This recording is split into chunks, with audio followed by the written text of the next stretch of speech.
Olá, seja bem-vindo. Esse é o primeiro vídeo do canal Now Spirituality. A hora de cuidar da espiritualidade é agora. A gente vai começar esse primeiro vídeo com a explicação do que é o Enneagrama, que tem sido um tema de estudo meu do último ano e o meu hiperfoco. Então, assim, o estudo aprofundado desse tema me levou a acumular tanta informação que chegou na hora de transbordar ela para quem tiver interesse em saber um pouco mais sobre. Eu tenho um roteiro aqui, espero que eu consiga passar para você de forma clara. Se tiver alguma dúvida, eu sempre vou estar à disposição para tirar, tá? O que é o Enneagrama? Enneagrama é uma sabedoria super antiga, que data de mais de 2000 anos, e é uma sabedoria que te permite se conhecer melhor. Você já parou para pensar sobre a sua personalidade? Por que você age de certa forma? Por que você tem padrões repetitivos de pensamento? Você já parou para se perguntar como você poderia mudar esses padrões? Que caminho você poderia trilhar para que você melhore como pessoa, como ser humano? Às vezes a gente tem dificuldade de mudar padrões. É um desafio muito grande para a gente mudar um hábito, mudar um comportamento e, por conseguinte, melhorar a nossa personalidade. E o Enneagrama apresenta essa solução para a gente de forma prática. É uma sabedoria que nos permite identificar padrões de comportamento, entender um pouco melhor por que a gente pensa assim e age dessa forma, né? Apresenta a nossa personalidade como ela realmente é e por que ela é assim. São 9 tipos de personalidade, né, que compõem o Enneagrama. Ele é mais facilmente identificado por esse símbolo que eu vou mostrar aqui. É um símbolo de 9 pontas, né, como vocês podem ver, que define bem como é cada personalidade, cada uma das 9 personalidades. O Enneagrama, a origem é muito antiga, né? E ele foi trazido inicialmente por um místico armênio chamado Gurdjieff, que ele trouxe o símbolo, isso por volta do século XX, tá? Ele trouxe esse símbolo para o Ocidente, né? Como uma ferramenta realmente de transformação e evolução interior. E aí, somente nos anos 50, mais recente, o boliviano Oscar Ichazo trouxe esse conceito do Enneagrama, né, do símbolo voltado para as personalidades. Até então, o Gurdjieff usava o Enneagrama mais como ferramenta de misticismo, enfim, de manipulação de energia, e ainda não tinha esse formato que a gente conhece hoje das 9 pontas. E aí, lá para os anos 70, o psiquiatra Cláudio Naranjo formatou o Enneagrama dessa forma que a gente usa até hoje, né? Que tem sido cada vez mais usada como uma ferramenta de abordagem psicológica e terapêutica. Então, assim, as raízes dessa sabedoria são milenares, mas só de cerca de 70 anos para cá que ela começou a ser usada de forma mais prática, tá? O que eu faço com essa sabedoria, né? Eu vou até pular para última parte, porque assim, se você não tiver interesse de usar de forma prática, não tem por que você continuar no vídeo. Então, assim, para que serve hoje, né, o Enneagrama? Ele pode ser usado como uma ferramenta de autoconhecimento profunda. Se você chegou a um ponto que você não sabe mais o que você pode fazer, qual curso, qual treinamento, qual imersão que você faz que possa te ajudar de forma prática, o Enneagrama pode ser um caminho para encurtar essas tantas possibilidades que a gente tem hoje, né, de autoconhecimento disponíveis. O Enneagrama vem para te mostrar de forma prática e objetiva o que você pode fazer, tá? Além disso, você pode usar também o Enneagrama para você desenvolver mais empatia na sua vida pessoal, nos relacionamentos interpessoais, em casa, na família, com amigos. E também na vida profissional, o Enneagrama é uma ferramenta super poderosa que pode ser usada na gestão de pessoas, na recolocação, na hora de definir de decisões importantes na hora de contratação, quando você vai fazer uma entrevista com candidatos, possíveis candidatos, você sabendo qual o perfil de enneagrama que você está buscando, perfil de personalidade que você busca contratar, ele pode até ser muito útil, te economizando aí investimentos, né? Sendo mais assertivo na hora da contratação. Eu, pessoalmente, tenho usado o enneagrama por enquanto na parte pessoal, de autodesenvolvimento, né? Mais para a parte psicológica. O meu objetivo com o enneagrama é transcender como espírito, né? Como pessoa e também como espírito para o meu próximo nível. Então, assim, o que me trouxe ao enneagrama foi a busca espiritual e pessoal de auto-melhora, né? De autoconhecimento. Mas assim como eu já atingi, né, uma melhora quanto a isso, eu tenho certeza que ele pode me ajudar e pode te ajudar de várias outras formas também. É isso. É como se fosse uma bússola interna. Ele, ele não te coloca numa caixinha e fala, você é tipo tal, você tem esse comportamento. Pelo contrário, ele te mostra a caixinha onde você tá, mas te dá a possibilidade de você sair dela e te mostra como.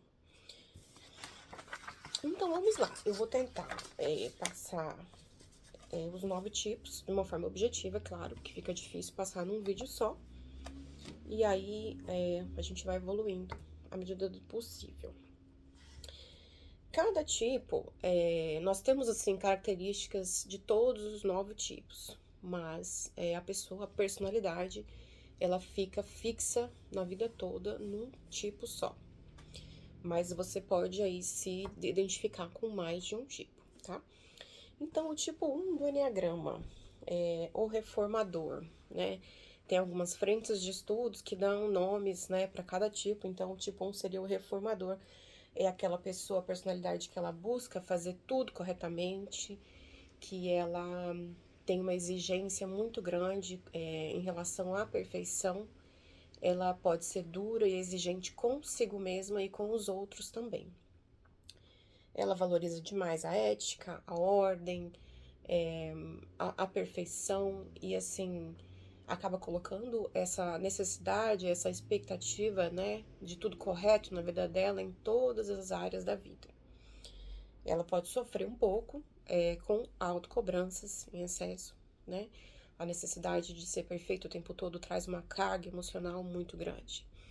E também pode ser conhecida como aquela pessoa que está sempre exigindo demais do outro, algo que nem sempre todos estão dispostos a doar. O lado bom, né, do tipo 1, que são pessoas super corretas, né, pessoas em que a gente pode sempre confiar, que vão dar o seu melhor, de que vão ser excelentes profissionais, mães, pais e líderes excelentes também, né? É lógico, à medida que a pessoa tem um desenvolvimento moral também adequado, tá? Todos os tipos, aliás, aproveitando essa oportunidade, né, falando de desenvolvimento, todos os tipos acabam se esbarrando aí com vários níveis de desenvolvimento também. Não é porque a pessoa é de um tipo X ou um tipo Y que ela vai ser melhor ou pior do que a outra. Pelo contrário, todos os tipos se convergem e, além disso, dependendo do nível de maturidade e desenvolvimento do ser humano, né, do comportamento daquele ser, é que uma pessoa vai diferenciar também, se diferenciar uma da outra, e não somente pela personalidade. Então, vamos ao tipo 2. O tipo 2, ele é conhecido como o ajudante. O nome já diz tudo, é aquela pessoa que está sempre disposta a ajudar, a se doar pelo próximo. Ela quer se sentir sempre amada e necessária em todos os ciclos de relacionamento que ela se insere. E isso pode causar também algumas ansiedades, né? A ponto dela se doar tanto e esperar tanto do outro que ela se frustra. A ponto dela preencher o tempo dela com funções, com atividades sempre voltadas ao outro e se anular, né, como pessoa. Esquecer um pouco do que é importante para ela, das suas necessidades. É um tipo, assim, riquíssimo para ser estudado. Nós vemos personalidades tipo 2 se envolvendo muito com a questão do altruísmo, né, que seria o ponto positivo aí da personalidade, realmente em questões sociais, né, de doação realmente ao próximo, mas também o lado negativo do 2, personalidades focando muito, assim, em dominação do próximo, em é uma palavra que não é muito legal usar, mas aquele narcisismo, né, que se fala tanto hoje na internet. É isso, tipo 2 ou ajudante. Tipo 3 seria o realizador. É aquela pessoa que desde a tenra infância a gente já percebe uma necessidade muito grande de se sentir bem-sucedido, de ter aquela realização, principalmente no campo profissional. E ela é rápida a pessoa é rápida em querer conquistar os seus objetivos. Ela tem objetivos muito cedo, às vezes ainda como criança ela já tem assim bem claro na mente dela o que ela quer ser, o que ela precisa fazer para chegar até aquele objetivo. Ela foca em metas, em desempenho. É uma personalidade também muito ligada, assim como o tipo 1, por exemplo, muito ligada à liderança, a papéis de líderes realmente, né, nos ciclos profissionais em que ela atua. A gente consegue identificar o tipo 3, muitas vezes até mesmo pela forma de se vestir, de se portar. Em público é muito importante para o tipo 3 se sentir bem-sucedido, se destacar como alguém que conseguiu um sucesso. E o sucesso, às vezes, né, ele pode vir de diferentes formas para esse tipo. O tipo 4 é o individualista. Ele valoriza a autenticidade e sente as emoções em profundidade. É um tipo também riquíssimo, assim como o tipo 2, né, para estudo. O tipo 4 é aquela pessoa que ela sempre se acha assim, sempre se achou diferente da maioria. Ela tem um sentimento muito forte de que ela seja realmente especial em relação ao grupo. É uma pessoa que sente demais, né? Aquela personalidade que sente demais, que é muito sensível, ligado geralmente a artes de várias formas, né? Arte, música, e tem um coração realmente muito sensível aos outros. O tipo 5 seria o investigador, o observador. É um tipo que, uma personalidade que acaba se colocando isenta emocionalmente, né? Para quem vê de fora, não consegue enxergar muito bem o sentimento daquela pessoa. A pessoa sempre tá com um semblante realmente isento, você não sabe se a pessoa tá feliz, se ela tá triste, é um pouco discreta, né? Mais discreta, uma pessoa mais na dela. E ela busca sempre o conhecimento, a sede do tipo 5, né? O nome já diz, investigador, é aquela pessoa que está sempre procurando estudar, né? Estudar, buscar mais informações, acumular conhecimento. Ela precisa sempre de um espaço maior pessoal, uma pessoa que está sempre mais reservada e não gosta de intromissões. Eu sou uma representante do tipo 5, então vocês vão conhecer um pouco mais sobre o tipo assistindo aos meus vídeos. O tipo 6 é o leal.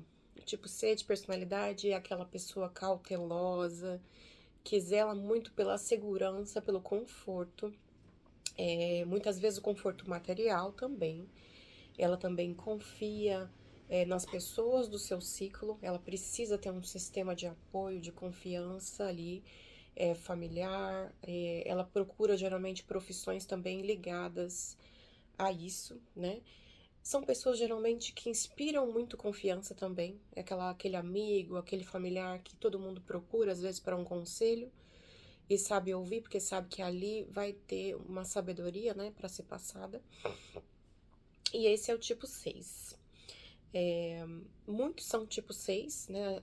Temos personalidades que acabam se destacando na maioria em quantidade, que seria uma predominância do tipo 6 e uma predominância do tipo 9, que a gente ainda vai falar um pouquinho. Temos o tipo 7, que é o entusiasta. É uma pessoa também, é um tipo muito fácil de identificar.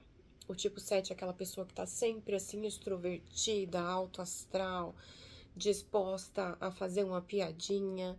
Ela acaba contagiando o ambiente com sua energia, que é sempre muito positiva. Ela ama a liberdade, gosta muito de se divertir. Só que o lado negativo, né? Ela acaba evitando a dor a todo custo. Então é geralmente aquele tio muito engraçado, ou aquela amiga que você sabe que vai chegar e vai contagiar sempre o ambiente, tá? Com aquela energia boa, mas que no fundo sempre acaba reservando um pouco assim de dor meio que mal compreendida até por ela mesma. O tipo 8 é o desafiador. Os tipos 8, essa personalidade é muito fácil de identificar externamente. Eles geralmente têm um porte físico até, né? Mais assim, atlético, mais uma estrutura taurina. E é uma pessoa mais direta, mais objetiva, não gosta muito de rodeios.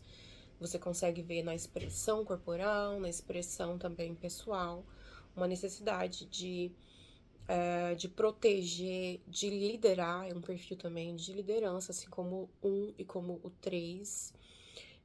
O tipo 8 também pode ser visto muitas vezes como líder, né, dos grupos em que ele atua. E ele não foge de conflitos, pelo contrário, ele gosta, ele se sente útil, né, ao mediar conflitos, a dizer de forma direta o que tem que ser feito para as pessoas. Muitas vezes essa personalidade pode ser muito mal compreendida, e geralmente pela falta de tato ao lidar com o ser humano, né? Ele consegue ver um potencial muito bom às vezes no ser humano, mas ao mesmo tempo ele não consegue lidar muito bem com assim a sensibilidade, a fraqueza muitas vezes das pessoas ao redor. O tipo 9, por fim, é o pacificador.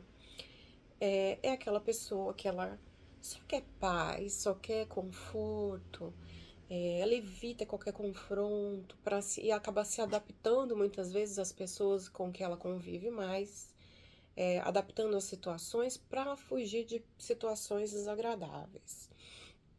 Então, assim, é um tipo assim riquíssimo também para estudo, tá? Uma predominância muito grande. Todos nós temos um pouco do tipo 9, tá? Na nossa personalidade. Independente se você é 9 ou não, você sempre vai ter características do 9. Por quê? Porque o 9 é como se fosse a união de todos, o representante de todas as setas, né? De todos os tipos de personalidade. O tipo 9, até assim, a parte negativa dele, ela pode ser resumida numa palavra que é assídia, que é a preguiça, né? Aquela preguiça de ser. Então, quando a gente acorda com preguiça, quando a gente tem realmente aquela sensação ruim de ter que enfrentar o dia, de enfrentar as coisas que a gente precisa fazer e realizar, é um pouco assim desse tipo 9, né? Desse arquétipo 9 que a gente tem, que nós todos temos, né? Mas quem tá com o pontinho ali no 9, predominante, tende a ser essa pessoa, tá? Geralmente são pessoas muito agradáveis, que todos gostam, todos querem perto, pessoas compreensivas, ótimos mediadores, que pensam muito no grupo, mas que podem ter esse lado também negativo, de evitar confrontos. É isso. Foi um resumo mesmo, inicial, assim, sobre a sabedoria, que tem me ajudado muito. Quem me acompanha, me conhece mais pessoalmente, familiares, amigos, sabem que tem sido meu objeto de estudo nos últimos meses, mais de anos já, e tem me ajudado muito como pessoa, me ajudado a crescer pessoalmente, tem refletido melhoras na minha família, na minha profissão e também na minha autorrealização. E é isso. Dúvidas? Podem me mandar mensagem, me contatar. Muito obrigada. Vamos continuar com os estudos, sabendo que a hora de cuidar da espiritualidade é agora.